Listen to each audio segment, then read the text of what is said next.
Agora nós vamos continuar as palestras. E se a primeira palestra ela tinha como objetivo estabelecer tanto um panorama histórico, mas fundamentar a base, dizer, né, qual que é a base religiosa do pensamento sexual atual, essa palestra ela vai investigar um pouco mais dentro. Então, perceba o movimento que a gente está fazendo aqui. Antes, o movimento foi olhar para fora. Agora, o movimento vai ser olhar para dentro, tá? Esses movimentos, eles são intencionais. Quando eu pensei no roteiro das palestras, eles estão interconectados para trazer para vocês um entendimento maior e melhor sobre o que a gente tem para falar, tá? Eu quero começar, antes de dizer para vocês o assunto que nós vamos tratar agora, quero começar contando uma história. Eu, lá na igreja, eu faço aconselhamento, e eu me lembro o ano passado, um homem casado, 30 e poucos anos, marcar aconselhamento comigo, e nós fomos conversar. Nesse aconselhamento, ele chegou, falou sobre várias coisas, e depois de uns 20 minutos, ele tinha falado várias coisas, mas ele ainda não tinha falado o porquê que ele estava ali. Porque normalmente quando as pessoas elas me procuram para aconselhar, e eu tenho 3 especialidades, se eu pudesse dizer isso, transtornos na área da ansiedade, transtornos na área da sexualidade e transtornos na área da personalidade. São essas áreas que eu mais atuo. Não significa que eu atuo apenas nessas áreas, mas são as áreas que eu mais lido, né? E aí, quando as pessoas me procuram, elas falam assim, olha, eu estou com problema assim, eu estou com dificuldade nisso. O pessoal já chega falando o que está doendo, né? Que nem quando você vai no médico, fala assim, doutor, está doendo minha perna aqui, pelo amor de Deus, dá um remédio, e tal. Normalmente o pessoal chega assim. E depois de 20 minutos de conversa, ele falou sobre várias coisas, e ele não tinha dito exatamente o porquê que ele estava lá.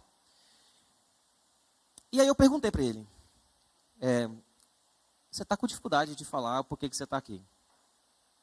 Mas eu preciso que você seja franco. Seja verdadeiro. Senão eu não consigo ajudar você. Ele me disse que há alguns anos ele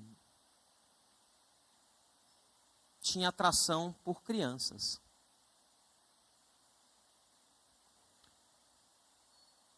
E ele, criado em família cristã, ele lutou contra isso e tal. Só que, agora casado, a irmã da esposa dele tinha um filho. Esse filho estava crescendo, nessa altura do campeonato estava com 5 anos. E ele procurou dizendo assim, pastor, eu só penso nessa criança o tempo inteiro. Eu nem sei mais o que eu faço.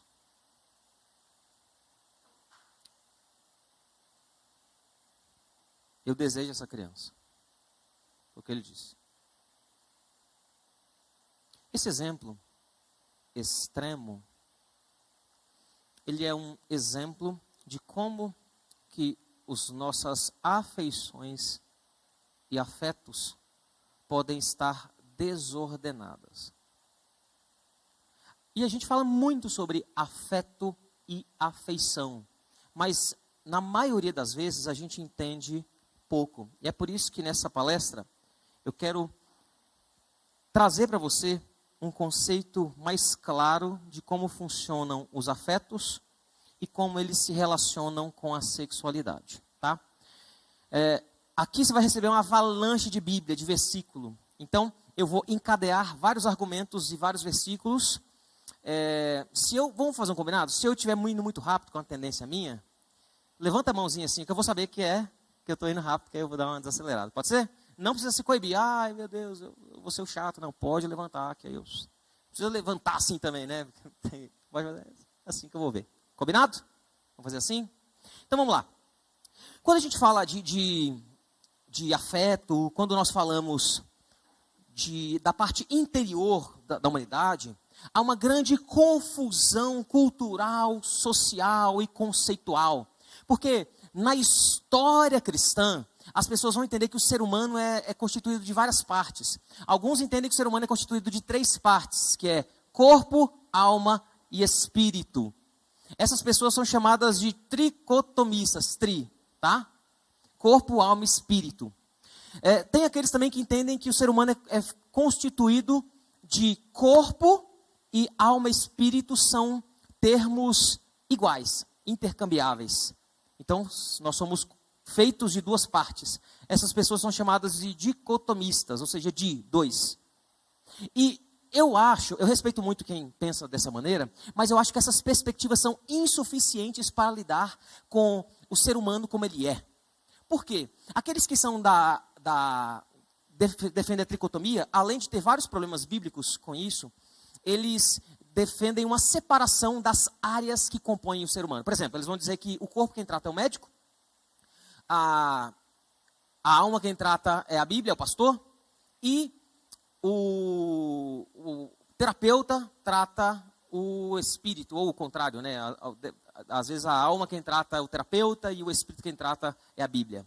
Só que essa visão fragmentada, ela não é compatível com a realidade, sabe por quê? Você não é na igreja uma pessoa fragmentada. Você é assim, sabe? Você fica ansioso, você atraca gastrite, sabe? Pelo amor de Deus. Você fica ansioso, você rói unha, parece que fica só 2 cotoquinhos assim nos dedos, cabelo cai. Inclusive tem psoríase associada, problema de pele, né? Associado com ansiedade, depressão, essas coisas assim. Você fica ansioso, aí sabe o que você faz? Você come, ataca a geladeira, você nem tem espaço mais, você está lá para destruir a geladeira, mas você não está com fome. Ou perde a fome. Veja, o que eu estou conectando aqui? Estou conectando aquilo que a gente não consegue ver, que é o que é imaterial, que é a alma, o espírito, com aquilo que a gente consegue ver, que é o corpo. Não tem como você separar aquilo que é imaterial, que é a alma, o espírito, daquilo que é material. Sabe por quê? Você não é nem uma alma penada só, e você também não é nem um corpo desalmado. Está entendendo? Sabe o que você é? Uma unidade psicossomática, ou seja, uma unidade entre corpo e afeições, entre alma, entre espírito. Você é unidade. Não tem como fazer essa separação. Inclusive, olha como o nosso pensamento é equivocado, inclusive dentro da igreja. Você chama um missionário. Conferência missionária, pastor Rômulo. 2023 aqui, conferência missionária aqui na Igreja Presbiteriana de Passos. Chamou lá o pastor de fora para pregar. Ele fala assim, gente, a gente tem que amar e ganhar almas para Cristo. Espera aí. Mas as pessoas são apenas alma? Você é uma alma penada? Não. Você não é uma alma penada? Cristo não veio para salvar apenas a sua alma. Cristo veio para salvar você inteiro. É por isso que a espiritualidade não é apenas aquilo que a gente não consegue ver. Mas a espiritualidade sempre se traduz com materialidade, com corpo. E outra, você é lembrado pelo seu corpo, porque você é o seu corpo também. Pensa comigo, você lembra de alguém, você lembra de toque, de cheiro, de voz. Tudo isso é material. Sabe aquela pessoa que você gosta de abraçar? Aquele abracinho, entendeu? Porque o corpo não é algo que você possui. Corpo é quem você é. Então quando eu vou fazer ofício fúnebre, estou lá diante do caixão, né? E aí, tem gente que fala assim, não, fulano não está mais aqui. Fulano está ali? Tá e não tá. Tá porque aquele é o corpo dele. Não tá porque aquele é apenas o corpo dele. Agora uma coisa interessante. É por isso que no final do mundo vai haver ressurreição. Porque no fim dos tempos, Jesus vai ressuscitar e nós teremos tanto alma quanto corpo, seremos uma unidade novamente. Então, o que eu quero mostrar para vocês é que, normalmente, os nossos problemas na área da sexualidade, eles podem vir de uma compreensão equivocada acerca do que é corpo e acerca do que é alma e espírito. Eu quero mostrar para vocês como. Mas eu quero mostrar para vocês que essa unidade, na Bíblia, tem uma linguagem bíblica. Ela é normalmente associada à palavra coração, tá? Agora, se você pensar dentro do contexto evangélico mesmo, você vai ver vídeos como esses aqui, olha. Falar assim, razão versus emoção, sabe? E aí coloca um cérebro conversando com o coração, onde a razão, ela vem do cérebro, e aí as emoções ali, os desejos vêm do coração. Só que isso aqui não é compatível com a realidade bíblica. Isso aqui eu peguei da internet, viu? E por quê? A realidade bíblica é que nós somos inteiros. E a palavra que unifica na Bíblia o conceito tanto de corpo, presta atenção, quanto de alma ou espírito é coração. Quando a Bíblia fala de coração, ela está falando de você por inteiro e não você em partes, tá? No Novo Testamento, o conceito de coração é chamado, às vezes também como mente e espírito, mas isso também é equivalente a coração. Coração é uma palavra muito utilizada em toda a Escritura, ela aparece mais de 100 vezes, e ocorre com frequência, principalmente no livro de Provérbios. E normalmente, olha que coisa interessante, a palavra coração na Bíblia nunca é literal. Nunca. Toda vez que aparecer coração, você já sabe que ali não é um problema cardíaco. Ali é um problema inteiro e pessoal, que tem a ver com o que a pessoa é, tá bom? Inclusive, olha que interessante esse versículo de Provérbios 2:10. Porque a sabedoria entrará no seu coração, e o conhecimento será agradável à sua alma. Se você entende um pouquinho de poesia bíblica, você sabe que aqui tem um paralelo, né? Ele faz um paralelo entre sabedoria e conhecimento, não porque sabedoria é igual conhecimento, mas porque não existe conhecimento, o conhecimento verdadeiro que leva à sabedoria, e não existe sabedoria que não seja baseada em conhecimento. É isso que ele está querendo dizer. Mas ele também vai dizer que alma e coração são termos intercambiáveis. É um artifício poético para o autor dizer, olha, a gente está falando aqui de quem você é, por inteiro. É isso que ele está querendo dizer. Logo, presta atenção, alma, espírito, mente e coração são termos diferentes que apontam para a mesma realidade, como as diversas faces de um diamante. Quero que você pense assim. Mas coração, sem sombra de dúvidas, é a palavra mais popular, tá? O coração é o centro de controle do ser humano. O coração do homem faz referência ao homem interior, mas também à totalidade. E é no coração do homem que residem algumas coisas. Por exemplo, pensamento ou razão, motivação, fé, desejo e emoção. Então, eu quero mostrar isso para vocês trabalhando em 3 partes. Primeiro eu vou falar do conceito, depois eu vou falar outras coisas sobre o coração, tá? Qual que é o conceito de coração nas Escrituras? Vou passar rapidamente sobre isso. O conceito de coração nas Escrituras é que o coração é símbolo do que é profundo. Olha o que diz Mateus 12:40. Porque assim como Jonas esteve 3 dias e 3 noites no ventre do peixe, assim o Filho do Homem estará 3 dias e 3 noites no coração da terra. Então Jesus, ele utiliza o coração ali para falar de algo que é muito profundo, que é mais profundo, inclusive, do que o ventre do peixe. É uma metáfora que Jesus está utilizando para que as pessoas entendam o quão profundo foi o seu sepultamento. Não foi colocar Jesus lá atrás de uma caverna, dentro de uma caverna, atrás de uma pedra. Tem um significado por detrás. Sepultar o Cristo é colocar ele no coração da terra, no mais profundo da terra. É isso que ele quer dizer. Além de ser símbolo de algo profundo, coração nas Escrituras é sede da alma, ou seja, identidade de alguém. Deixa eu mostrar isso para vocês aqui, ó, peraí. Pronto. Olha o que diz Provérbios 27:19. Assim como a água reflete o rosto, o coração reflete quem somos nós. A nossa conferência não é sobre sexualidade e identidade. Isso significa que é impossível falar sobre identidade e sexualidade sem falar de coração. É impossível. Porque o coração, ele faz referência a quem nós somos. Você é o que o seu coração é. É por isso que quando a Bíblia vai dizer assim, olha, a boca fala do que está cheio o coração, significa que quem você é se expressa através do que você fala. É isso que ele está dizendo, a Bíblia fala. Provérbios 4 está escrito o seguinte, de tudo que se deve guardar, guarde bem o seu, porque dele procedem as fontes da vida. Pausa aqui. Que vida é essa? É a sua vida. Aqui não está falando que do coração procedem as fontes da vida de Deus. Está falando que você é tão vivo quanto o seu coração. E se você é tão vivo quanto o seu coração, você deve guardar isso. Porque se o seu coração morrer, você morre. Se o seu coração sofrer, você sofre. Se o seu coração desejar, você deseja. Porque você é o seu coração. Por isso, ele tem que ser guardado. E sexualidade tem tudo a ver com o coração, porque nós devemos guardar o coração da falsa sexualidade. E o autor continua dizendo, afaste de você a falsidade. Como você guarda o coração? Afaste de você a falsidade da boca e mantenha longe de você a perversidade dos lábios. Que os seus olhos olhem direito e que as suas vistas se fixem no que está diante de você. Faça plana a vereda de seus pés, para que todos os seus caminhos sejam retos.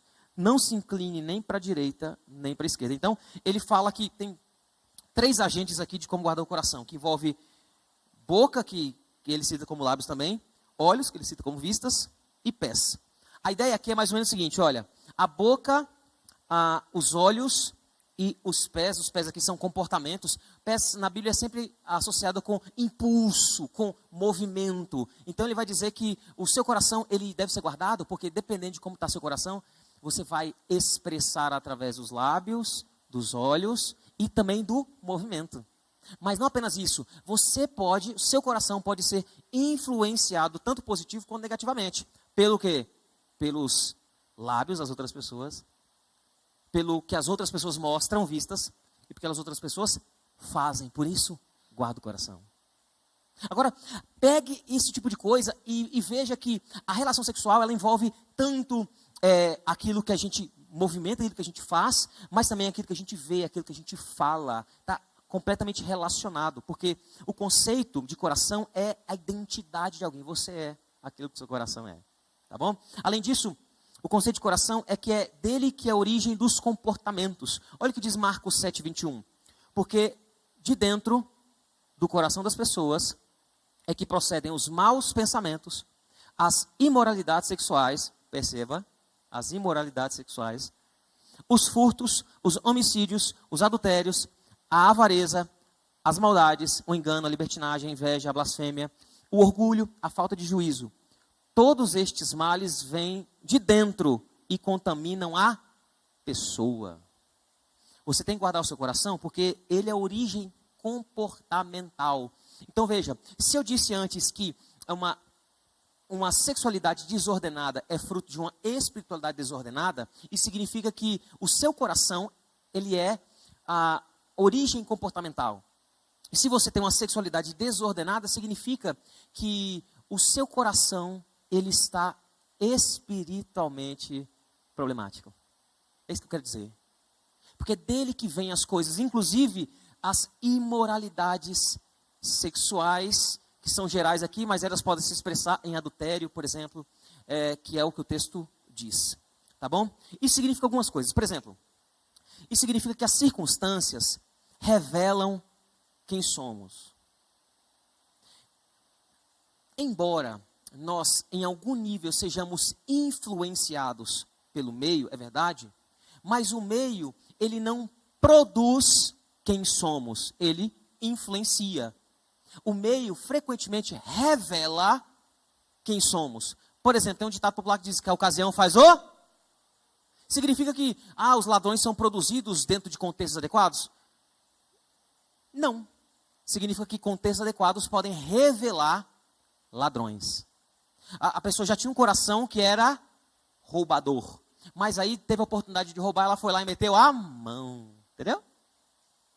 É nesse sentido que a Bíblia vai dizer também que o poder corrompe. O poder corrompe não é porque o poder ele tem uma espécie de mística. Não, é porque o poder ele dá mais oportunidade para testar os limites do seu coração. É importante a gente pensar nesses termos. Às vezes você não é tão pior quanto você é atualmente, porque você tem limites estabelecidos que você não tem oportunidade para expressar sua maldade, sua ruindade. Mas a ocasião não revela o ladrão. A ocasião não dá origem ao ladrão. A ocasião revela, mostra. Então, você é revelado pelas circunstâncias. Então, sabe quando alguém fala dizendo, nossa, pastor, estava lá, e aí a pessoa falou comigo torto, e aí eu saí de mim, pastor. Quando eu vi, eu já estava louco. A pessoa não saiu de si. A pessoa revelou a si. A pessoa já tem uma disposição irada, raivosa, reativa. Ela já é assim. Ela não é só isso, mas também é isso. A ocasião revelou. Ela não saiu de si. Na verdade, ela se revelou. Tá? Isso que significa? O homem reflete o seu coração, e é por isso que a gente deve guardar. Assim como a água reflete o rosto. A Bíblia mostra que o coração, ele é o centro de controle em 3 áreas principais do funcionamento humano, que estão completamente relacionadas à sexualidade, que é intelecto, emoção e vontade. Nós veremos isso rapidamente agora, quando nós vamos falar do funcionamento do coração, tá? Primeiro conceito de coração é que ele é símbolo do que é profundo, sede da alma e origem dos comportamentos, mas o funcionamento do coração vai mostrar que é de lá que vem o intelecto, as emoções e a vontade. O que é intelecto? Intelecto inclui pensamentos, não é apenas raciocínio, tá? Intelecto inclui pensamentos, crenças, lembranças, juízo, consciência e discernimento. Tudo que envolve a mente, consciência, capacidade de julgar, lembrança, crença, pensamento, raciocínio lógico, isso não vem necessariamente da sua mente. Mente é outra palavra que designa o coração. Então, você pensa também com o coração. Deixa eu mostrar alguns textos que deixam isso um pouco mais claro. 1 Reis 3,12. Está escrito o seguinte, olha. Eu lhe dou um coração sábio e inteligente, de maneira que antes de você nunca houve... Isso aqui é Deus falando para Salomão, tá? Eu lhe dou um coração sábio e inteligente, de maneira que antes de você nunca houve ninguém igual a você, nem haverá depois de você. Então, o coração é sábio, ou seja, tem sabedoria e tem inteligência. A palavra hebraica aqui, de inteligência, é a capacidade de raciocínio lógico. Olha que coisa interessante. Uma coisa legal. Quando você está estudando, sabe? A gente que é da área das exatas, estudando lógica, cálculo, você está treinando o quê? A mente? Sim. Mas onde que fica a mente? Onde que ela funciona? No coração. Em última instância, você também está treinando o coração. É por isso que a educação, embora ela não tenha a capacidade de redimir você, mas a educação, ela tem o poder de formar, de auxiliar a formar você, embora ela não possa transformar você. Presta atenção, tá? Porque o intelecto é um dos componentes do coração. Mateus 13:15 está dizendo, porque o coração desse povo está endurecido. Ouviram com os ouvidos tapados e fecharam os olhos, para não conhecer, que vejam com os olhos e ouçam com os ouvidos. Entendam com o coração, se convertam e sejam por mim curados. Isso aqui é Jesus falando. Então, o entendimento, ele vem do coração. Marcos 2,6 vai mostrar que os escribas estavam sentados ali e pensavam em seu coração. Pensavam em seu coração. Lucas 24:38 está escrito, mas ele lhes disse, por que vocês estão assustados e por que surgem dúvidas do coração de vocês? É Jesus. Aliás, aqui acho que é um anjo perguntando para os discípulos. Dúvida vem do coração. Romanos 1:21 está escrito, porque tendo conhecimento de Deus, olha aqui, a grande discussão de Romanos 1, aqui é discussão sobre idolatria, tá? Idolatria não é negar a Deus, idolatria não é não crer em Deus. Idolatria é você negar a Deus, que você sabe que existe. Na Bíblia não existe alguém que não creia. Na Bíblia existe alguém que ou idolatra outro Deus, porque nega Deus. E essa é a grande discussão de Paulo em Romanos 1, que ele vai dizer assim, olha, tendo o conhecimento de Deus, que Deus revelou através da criação. não glorificaram como Deus, nem lhe deram graças. Pelo contrário, se tornaram nulos em seus próprios raciocínios, e o coração insensato deles se obscureceu. O coração, ele pode obscurecer o raciocínio também, tá? Em 1 Timóteo 1,5 está escrito: o objetivo dessa admoestação, ou seja, de chamar a atenção, é o amor que procede de um coração puro, de uma boa consciência e de uma fé sem hipocrisia. Então, tanto o amor, quanto a boa consciência, quanto a fé sem hipocrisia, vem do coração que é puro. E aqui eu quero pensar uma coisa junto com vocês. Tudo que envolve o que a gente está acostumado a pensar como sendo mente, é relacionado ao coração. Já falei de intelecto, raciocínio, pensamentos, mas também memória. Se a memória vem do coração, significa que a memória não é objetiva. Isso aqui é muito importante. Presta atenção nisso. Por que eu estou dizendo isso? Porque algumas experiências sexuais, elas estão associadas a memórias traumáticas. Não é verdade? A gente não fala assim? A pessoa viveu aquilo e ela tem uma memória traumática. Ela lembra do evento e aquilo machuca ela. Mas deixa eu dizer uma coisa para vocês, preste atenção. Memória, lembrança, se vem do coração, ela não é objetiva. Seu coração não é um HD que armazena dados. Ele não é. Ele é um espaço de interpretação de experiência. Isso é muito diferente. Sabe por quê? Dados são puros, objetivos e estão lá. Toda vez que você abrir um arquivo, é o mesmo arquivo, não é verdade? Mas agora, você não é assim, você não é objetivo. Isso significa que todas as vezes que você lembra de algo, você reinterpreta o que lembra. É por isso que tem várias experiências ruins do passado, inclusive na área da sexualidade, que de tanto serem revisitadas, inclusive durante processos terapêuticos, aquilo que antes era uma experiência ruim se torna uma experiência traumática, porque ela foi reinterpretada inúmeras vezes, enfatizando sempre o aspecto da dor. Olha o perigo disso. Porque não estou falando que a experiência foi boa, foi ruim. Mas eu lembrei tantas vezes, reinterpretei tantas vezes, e normalmente eu reinterpreto segundo a minha dor, segundo os meus anseios, e segundo os meus pecados. Que aquela experiência que era ruim, ela ganhou proporção se tornando um trauma, porque eu reinterpretei inúmeras vezes o dado. Isso pode acontecer com trauma, mas isso pode acontecer com coisas boas também, né? Vamos falar de coisa boa. TechPix. Tá? Desculpa, não me resisti. Mas, gente, sabe quando você vai num lugar, uma viagem com jovens da igreja, e a viagem foi boa, mas não foi aquilo tudo, você estava cansado, você teve uma semana agitada, e aí você aproveitou, você comeu bem, mas não foi aquilo tudo tal, né? Aí quando alguém, passa uns dias, quando alguém pergunta para você, e aí, como é que foi? Você lembra, fala, nossa, foi bom demais, mudou minha vida. Mudou sua vida? Nem tinha sido tão bom assim, mas o fato de você lembrar, você foi seletivo na sua lembrança. Você não lembrou tanto do cansaço, mas lembrando as coisas boas, você reinterpretou e aquilo que foi ok se tornou maravilhoso. Está entendendo?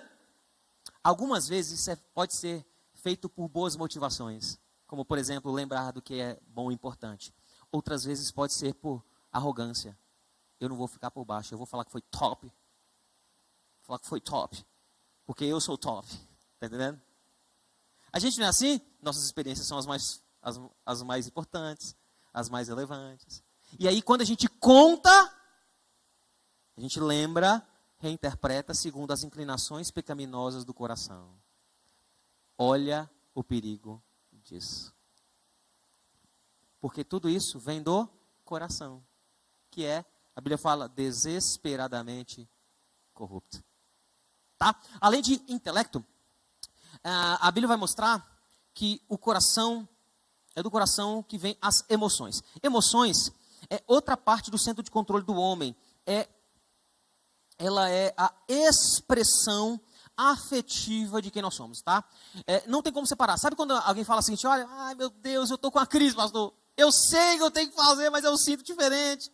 Não são partes diferentes de você que estão brigando. O conflito é mais interno. Isso não significa que você tem são dois vocês, dois eus. Na verdade, é que é um eu, só que esse eu é fragmentado, entende? Não é mente e coração brigando. É coração fragmentado pelo pecado. As emoções, elas provêm do coração. Eu quero mostrar alguns textos que falam disso, tá? Deuteronômio 28:47, ele está escrito o seguinte, ó. Vocês não serviram o Senhor seu Deus com alegria e bondade de coração, apesar de terem abundância de tudo. Olha que coisa interessante. Na Bíblia, a alegria vem do coração. A gente sabe disso, a gente canta isso. A alegria está no... de quem já conhece a Jesus. Olha que coisa interessante. A gente canta que a alegria vem do coração, sentimento. Mas a gente busca alegria em outros lugares, não no Senhor. Entendeu? Porque a gente trata a alegria muito mais como euforia do que alegria. Por isso que nós somos a geração mais infeliz que caminhou por essa terra. Porque a gente nunca entende que o nosso problema é no coração, inclusive da nossa infelicidade com as coisas. Tá? 1 Samuel 1:8 está escrito, então Eucana, seu marido, lhe disse, isso aqui é Eucana, marido de Ana. Ana é a mãe do profeta Samuel, tá? O que Eucana disse para Ana? Ana, por que você está chorando? E por que você não quer comer? Por que você está tão triste? Não sou melhor para você do que 10 filhos? A grande questão é, assim como a alegria vem do coração, a tristeza também. Isso significa que nós podemos nos alegrar sem sentido, mas também nos entristecer sem sentido nenhum. As nossas alegrias podem ser enganosas, porque o nosso coração é fragmentado, mas as nossas tristezas também. Eu tenho um exercício que eu recomendo para quem luta contra a depressão. E veja, lembra da visão holística, completa do ser humano? Depressão, ela tem um componente físico. Claro que tem. Seu coração sofre, seu corpo também sofre. Então tem que tratar, tá? Mas a gente não pode tratar só o corpo achando que depressão é a ausência de alguns hormônios. Porque a tristeza, patológica inclusive, vem do coração. Tem que ser tratado. O problema é que a gente acredita muito mais nos efeitos de um medicamento, e está certo.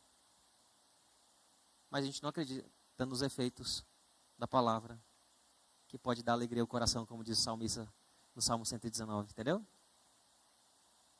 Sabe qual é o resultado disso? Você nunca vai ser feliz.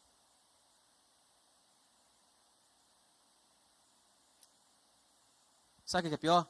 Você nunca vai ser nem triste. Não a tristeza que você deveria ter. Porque a tristeza faz parte da realidade humana. Uma coisa interessante aqui. A Bíblia fala a Bíblia não fala que Deus se entristece? A Bíblia não fala que o Espírito se entristece? Então, a tristeza faz parte da experiência humana, tá? Faz parte também. O problema é que nós nos entristecemos não segundo Deus, nós nos entristecemos segundo nós mesmos, nossas emoções, nossas expectativas, nossos desejos, nossas frustrações, inclusive sexuais. E por isso a nossa tristeza, ela é desumanizadora. Inclusive a Bíblia fala que Jesus se entristeceu, chorou, né? Interessante isso. Tá bom?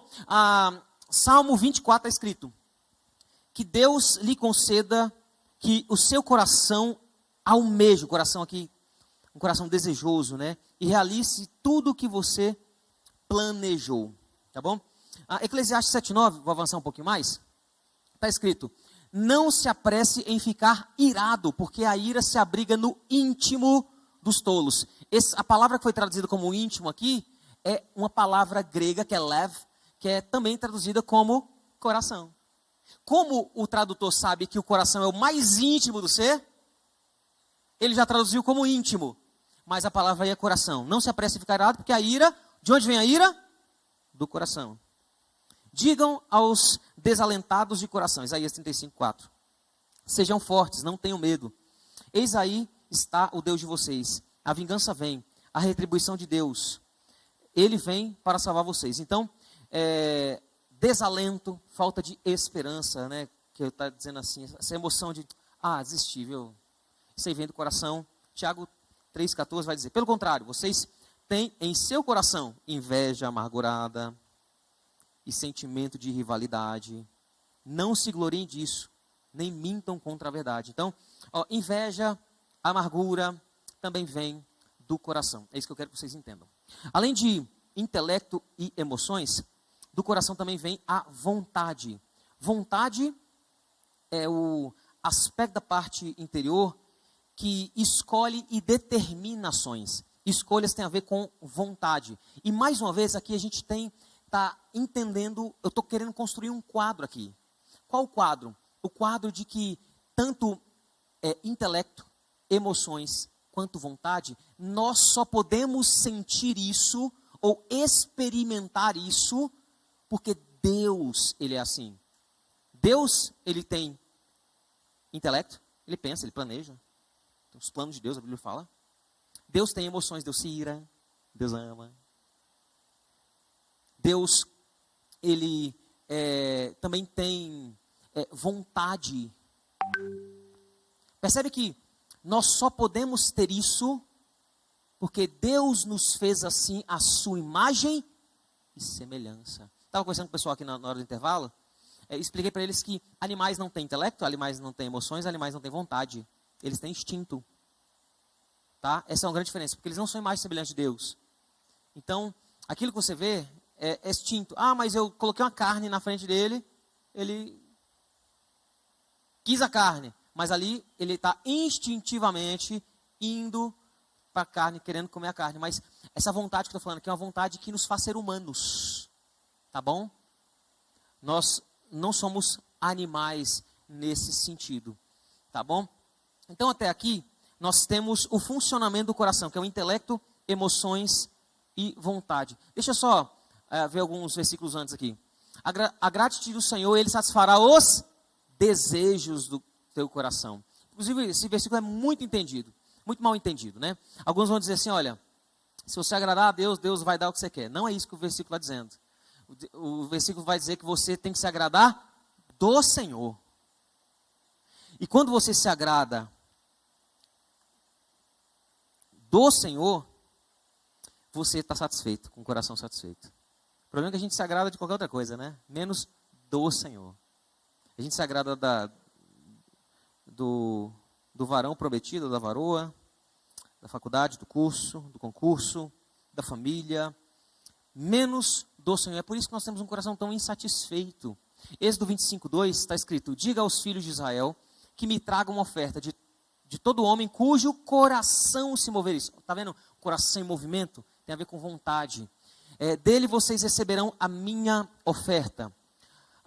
Daniel 1:8 está dizendo que Daniel resolveu, está vendo a capacidade de tomar decisões? Resolveu não se contaminar com as finas iguarias do rei, nem com o vinho que ele bebia. Por isso pediu ao chefe dos eunucos que lhe permitisse não se contaminar. Tá? Eu vou passar rápido por o primeiro versículo aqui de 2 Coríntios 9, mas não vou abordar todos não por causa do tempo. Mas eu quero dizer, 2 Coríntios 9, 7 está escrito, cada um contribui segundo tiver proposto no coração, não com tristeza ou por necessidade, porque Deus ama quem dá com alegria. A ideia aqui é que as decisões, elas vêm da vontade do coração, tá bom? É importante pontuar isso. E por fim, Salmo 25:12, aquele que teme o Senhor, Ele o instruirá no caminho que deve escolher. Por que eu coloquei esse versículo? Embora ele não cite coração diretamente, o temor, ele vem do coração, está relacionado à fé. E Deus instrui o caminho, ou seja, o caminho que ele deve escolher, que ele deve desejar, porque a escolha vem do coração. Então, para resumir, o funcionamento do coração é o intelecto, emoções e vontade. Você, em seu interior, você sempre expressa o que o seu coração é, porque ele é o mais profundo do seu ser, ele é a sede da alma, da sua identidade, e a origem dos seus comportamentos. Por quê? Tudo que você pensa, tudo que você sente, tudo que você quer, vem dele. Algumas conclusões até agora para a gente poder avançar para a nossa última parte. O pecado também reside no coração. Tá? Se o coração é o mais profundo de quem nós somos, significa que ninguém tem acesso a ele. Mas as Escrituras têm. O coração é tão interior, tão profundo, que não conseguimos mexer nele. Nós não conseguimos acessar a ele. Tá? Então, sabe aquele negócio que a gente fala assim, olha, fulano entrou no coração, sabe? Nossa, você não tem acesso ao coração das pessoas, você tem acesso à expressão do coração. Quer seja uma expressão intelectual, quer seja uma expressão verbal. Por isso, vou retomar o versículo. A boca fala do que está cheio o coração. Você não conhece o coração propriamente dito. Você conhece as palavras da pessoa. Você conhece o comportamento da pessoa. Jesus vai dizer que pelos frutos nós conhecemos a árvore. Você não conhece o interior da árvore, você conhece os frutos, tá bom? O coração é algo que apenas Deus pode tratar. Olha que, por exemplo, o Salmo 139 é um grande salmo sobre o conhecimento de Deus, que Deus tem sobre a criação, mas que Deus tem sobre nós também. Olha o que ele diz: Senhor, tu me sondas e me conheces. Sabes quando me sento e quando me levanto. De longe conheces os meus pensamentos. Observas o meu andar e o meu deitar e conheces todos os meus caminhos. Vocês estão vendo a repetição do conhecimento? Conhecimento, ele conhece, ele sabe, né? A palavra ainda não me chegou à língua e tu, Senhor, já conheces todas. Por quê? Por que Deus conhece as palavras que não foram faladas? Porque Deus conhece o coração. Tu me cercas por todos os lados e põe a tua mão sobre mim. Tal conhecimento, ou seja, saber que o Senhor conhece o meu interior, é maravilhoso demais para mim. É tão elevado que não posso atingir. Por quê? Presta atenção, nem você conhece bem o seu coração. Só Deus tem acesso ao seu coração. Nem você tem. No final do Salmo 109, ele vai dizer: sonda-me, ó Deus, conhece o meu coração. Prova-me e conhece os meus pensamentos. Ele está fazendo um paralelo entre coração e pensamento. Tá? Vê se há em mim algum caminho mau e guia-me pelo caminho eterno. Eu coloquei esse salmo aí porque a área da sexualidade, ela habita o imaginário, o coração, a mentalidade das pessoas, os desejos também. E Deus, ele conhece tudo isso, tá? Hebreus 4:12 está escrito: porque a palavra de Deus é viva e eficaz e mais cortante que qualquer espada de 2 gumes e penetra até o ponto de dividir alma e espírito, juntas e medulas, e é apta para julgar os pensamentos e propósitos do coração. Aqui ele está trabalhando com paralelos. Ele está falando que alma é espírito, que as juntas são medulas, pelo menos na mentalidade do hebreu, e que pensamentos e propósito do coração são a mesma coisa. Só que a palavra de Deus, ela é tão poderosa, mas tão poderosa que ela é capaz de dividir o indivisível. Ela é capaz de penetrar o impenetrável. Ela é capaz de mudar o imutável. Ela é capaz de transformar o intransformável. Ela é capaz de mudar você. É por isso que a palavra, ela quebra o coração de pedra e transforma ele no coração de carne, tá? E, inclusive, eu quero aproveitar para dizer uma coisa para vocês. A Bíblia não fala que Deus, relacionando pensamentos, emoções e vontade, tá bom? A Bíblia não fala que Deus ressignifica pensamentos, emoções e vontades. Isso aí é uma linguagem contemporânea e eu considero uma linguagem equivocada. Porque ressignificar é dar um novo significado para aquilo. Deus não é um Deus de ressignificação. Deus é um Deus de transformação e redenção. A redenção, ela não ressignifica as coisas. A redenção, ela transforma as coisas. A redenção, ela não ressignifica os pensamentos e as memórias, mas ela redime aquilo que você passou. Aquilo continua sendo mal.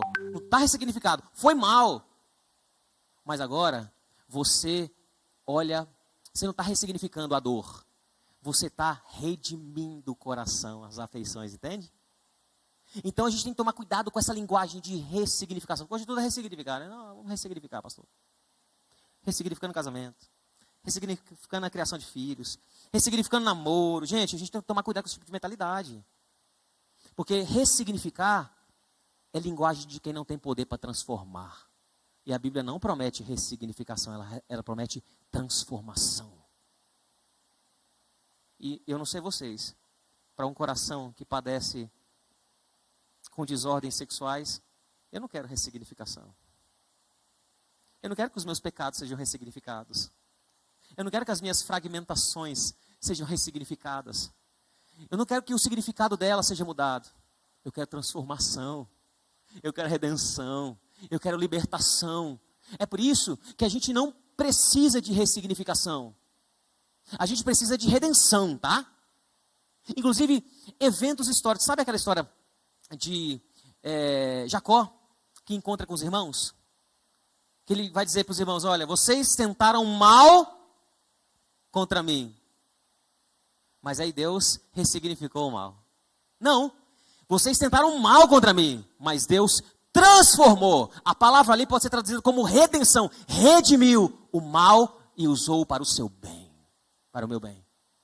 É isso que a Bíblia promete. A Bíblia não quer que você ressignifique as coisas. A Bíblia quer, Deus quer transformação para você. Não conformação. Ressignificação é a linguagem de quem está conformado.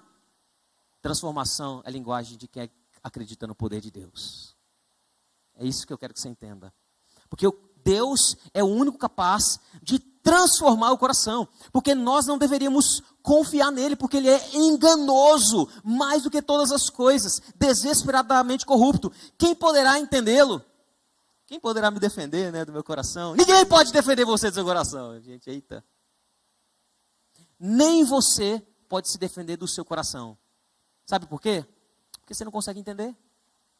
Mas você pode absorver, receber a redenção e o poder de Deus, tá? Porque ele é desesperadamente corrupto. É por isso que a questão é, como é que é possível levar salvação? Deus é que abre o coração. Olha que Atos 16 vai dizer, certa mulher chamada Lídia, da cidade de Tiatira, vendedora de púrpura, temente a Deus, nos escutava quem? Paulo, né? O Senhor lhe abriu o coração, para que estivesse atenta ao que Paulo dizia. É Deus quem abre o coração que é fechado para todo mundo. Coração é o lugar onde Deus vai lá e transforma. Conversão é extraordinária, por isso que a gente acredita que se Deus não abrir o coração, não é possível haver conversão. Se Deus não agir pelo poder do seu Espírito e mudar, não é possível haver salvação. Então não é você que escolhe, não é o seu coração que escolhe. Lembra que escolha é um atributo do coração, né? Não é você que escolhe, ou é Deus que escolhe você, redime você, transforma você, ou você não é salvo. E uma coisa interessante, quando a gente fala disso, não significa que as pessoas venham obrigadas para Deus, né? Aí, porque às vezes a nossa linguagem, por exemplo, assim, graça irresistível. Alguns entendem como sendo assim, não, eu estava lá de boa na minha vida. Aí a graça veio, me acorrentou, me arrastou. Não, meu Deus, quando eu vi, estou aqui. Virei crente. Não é isso, gente. Não é isso que a Bíblia diz. A Bíblia diz que primeiro Deus transforma o seu coração, para que depois você possa contemplar a beleza da santidade de Deus. E aí sabe o que você faz? Você se fascina, você se prostra, você adora. Então você não vai a Deus porque Ele acorrentou você e trouxe. Você vai a Deus porque Ele transformou você. E você não pode ir para outro lugar.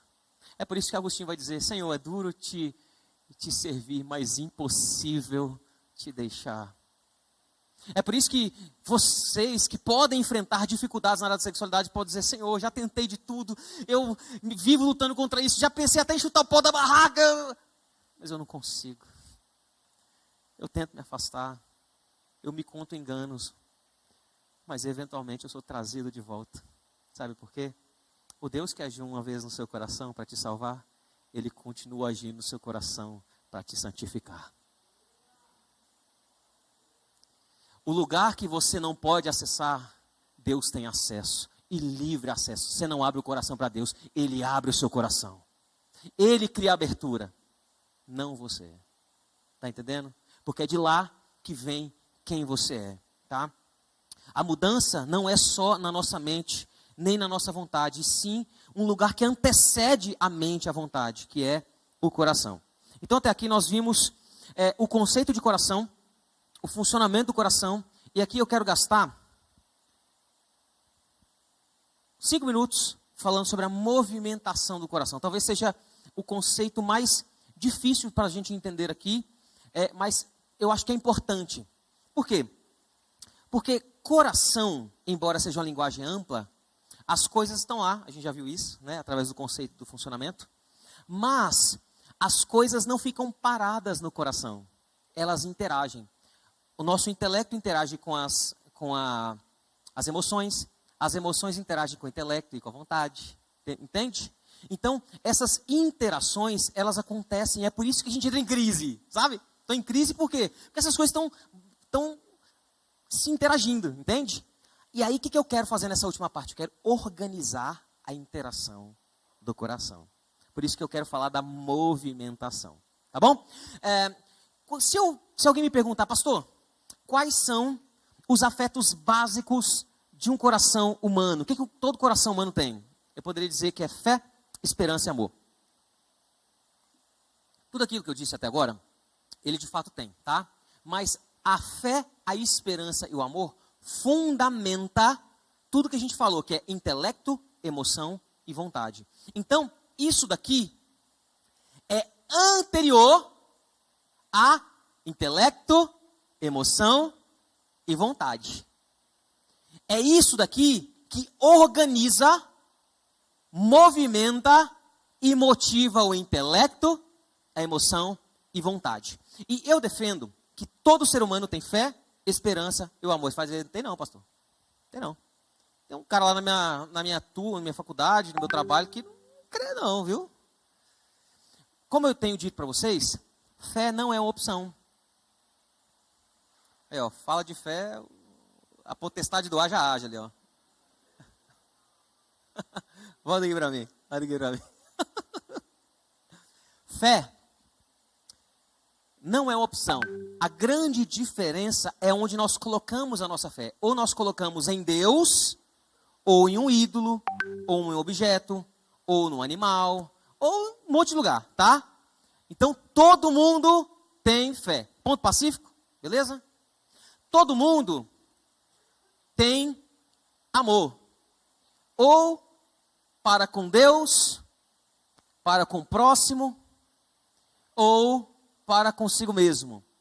Tá? O problema é que os nossos amores são desordenados. Eu quero aproveitar e falar uma coisa. Assim, na Bíblia, essa ideia de amor próprio é estranha. Não tem um lugar na Bíblia que fala assim, ame a você mesmo, viu?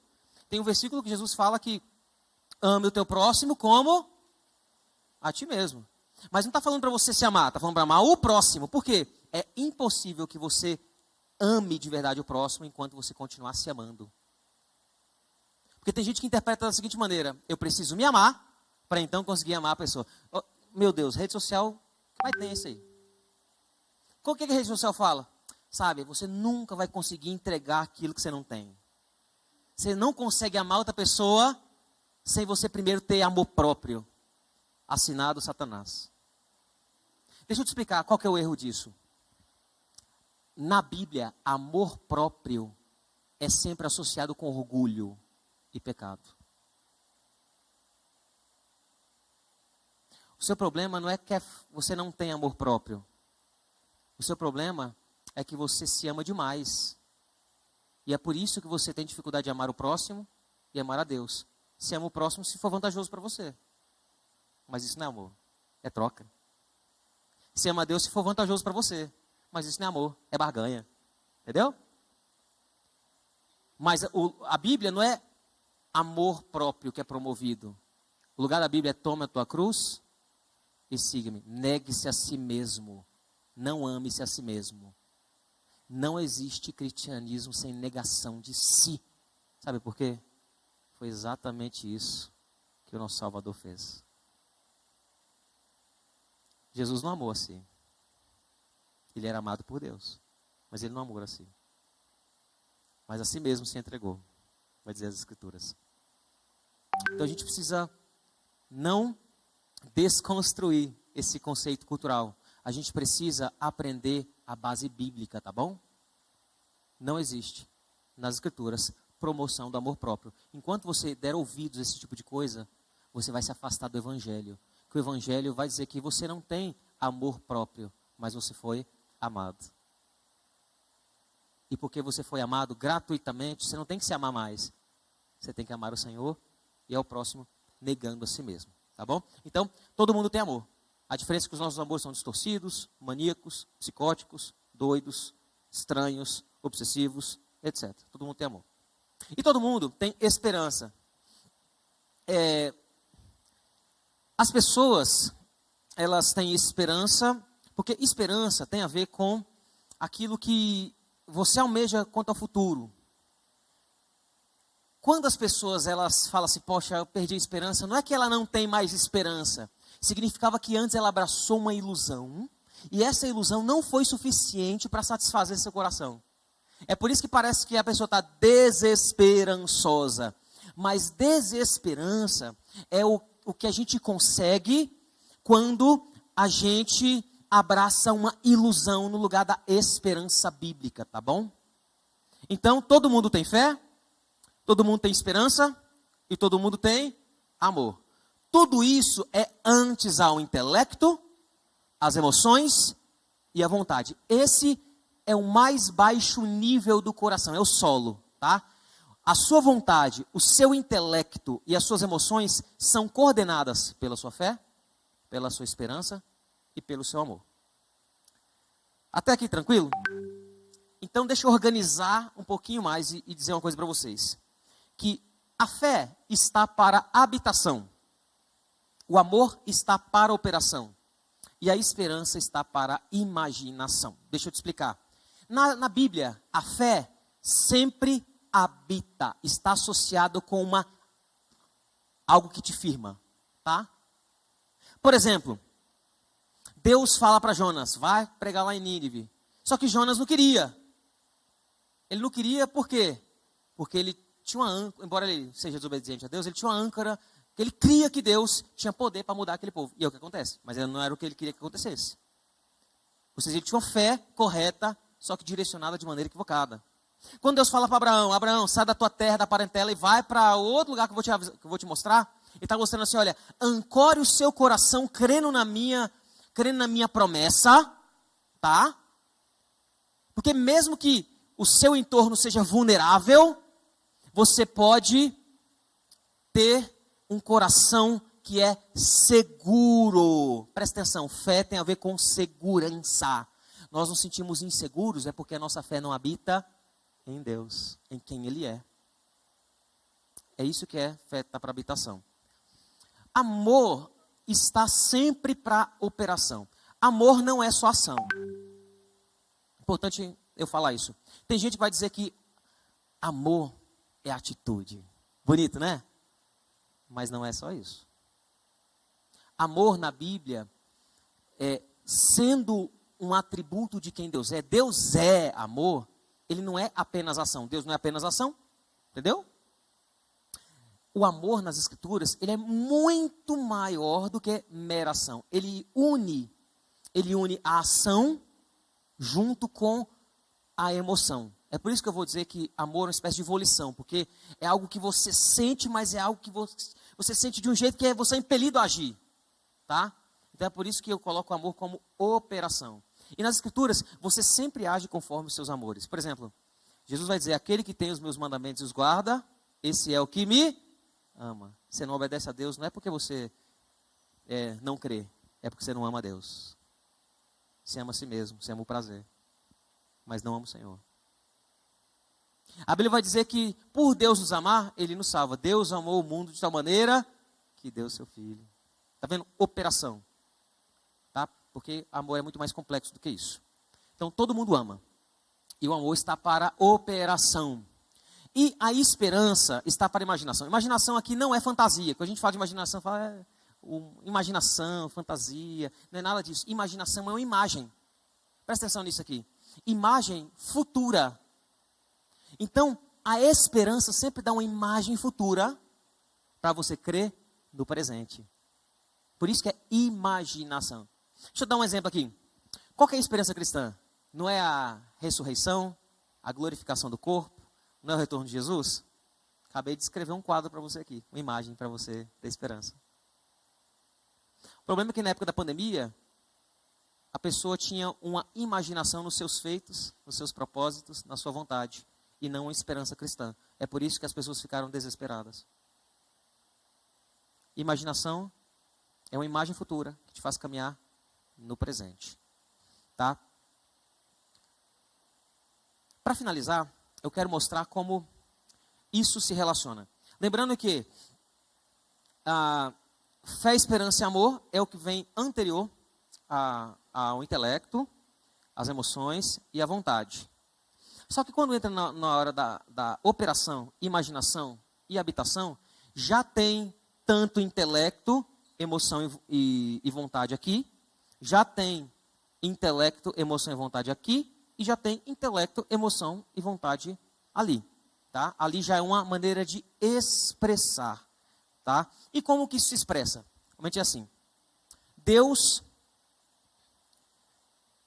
Ele muda seu coração, quebra ele e te dá o dom da fé.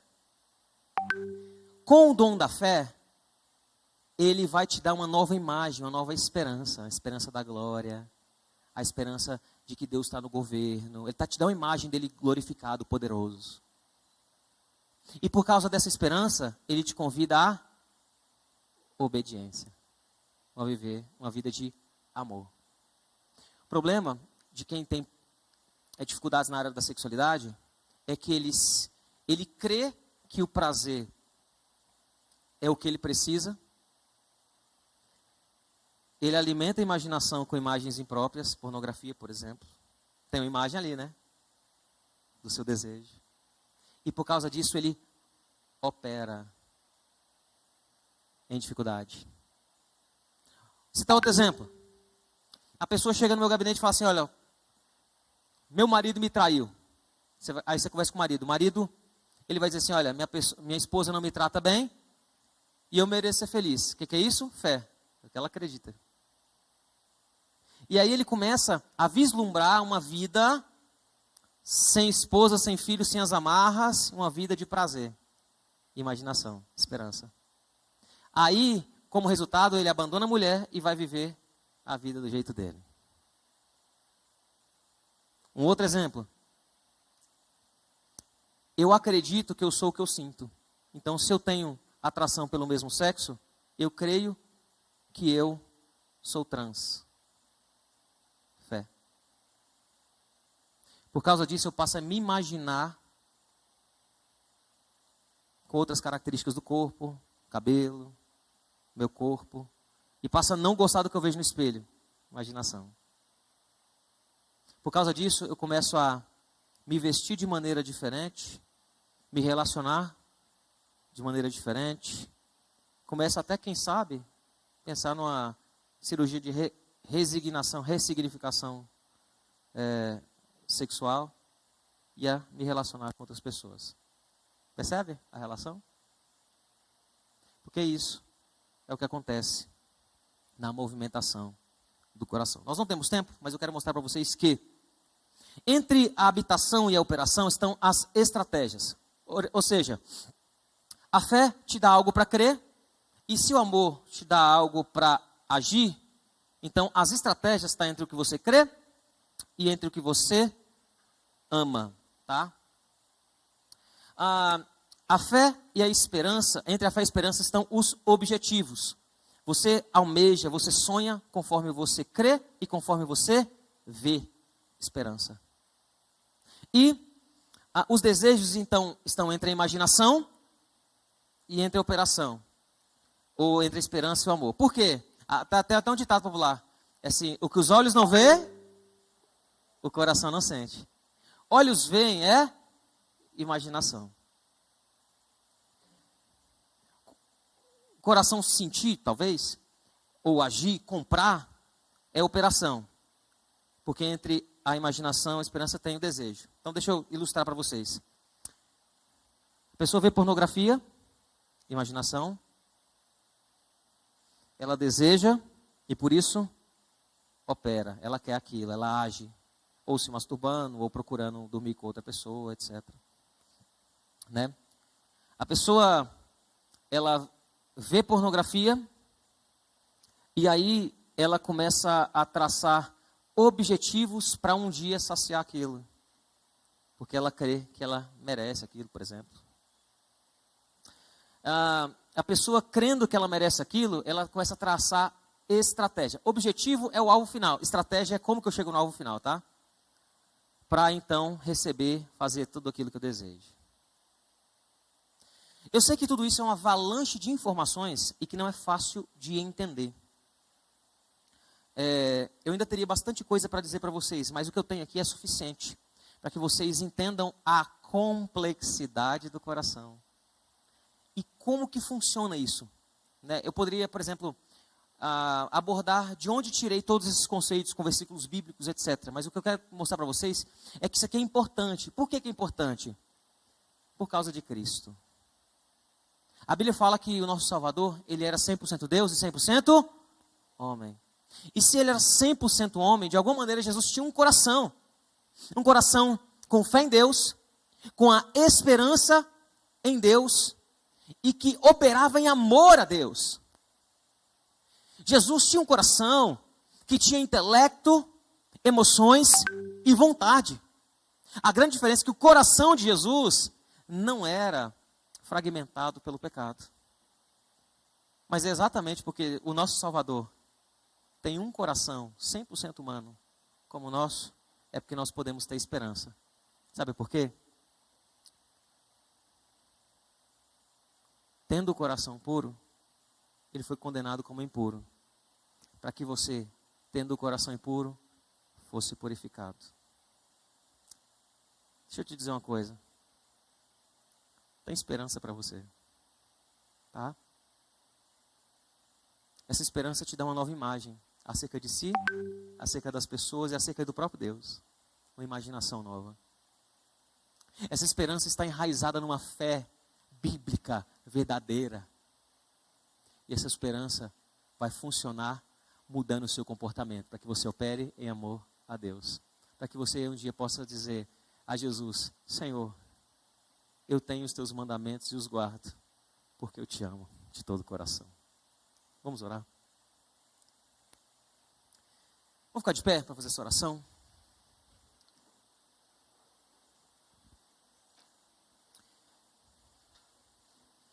Senhor Deus,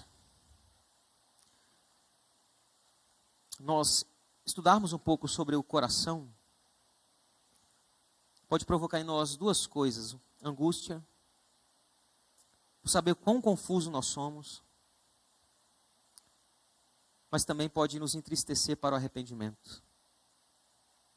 Às vezes o Senhor nos convida para a tristeza mesmo, uma tristeza que muda as nossas afeições, uma tristeza que vem do Senhor e nos dá uma fé nova para crer, para habitar, nos dá uma imagem nova, uma esperança, e nos convida a agir. Nós não temos acesso ao nosso coração, nem ao coração de ninguém. Nós somos confusos, fragmentados. Nossos desejos são pecaminosos, terríveis.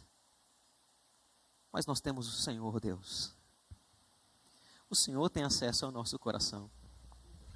O Senhor não ressignifica aquilo que nós somos. O Senhor transforma. O Senhor redime. E é por isso que nós pedimos, Deus, transforma a nossa vida. Mude não apenas os nossos comportamentos, mas muda o nosso coração. Porque se o Senhor mudar o nosso coração, nós seremos completamente transformados e viveremos uma vida para o Senhor. Que as nossas vontades sejam santificadas, que as nossas emoções sejam ordenadas e que o nosso intelecto seja orientado biblicamente. Liberta-nos de nós mesmos, liberta-nos dos nossos enganos, liberta-nos das memórias reinterpretadas e equivocadas e pecaminosas. purifica-nos, Deus. Porque o Senhor sacrificou o teu filho, que tinha um coração puro, para purificar o nosso coração. No nome de Jesus que nós oramos, Deus.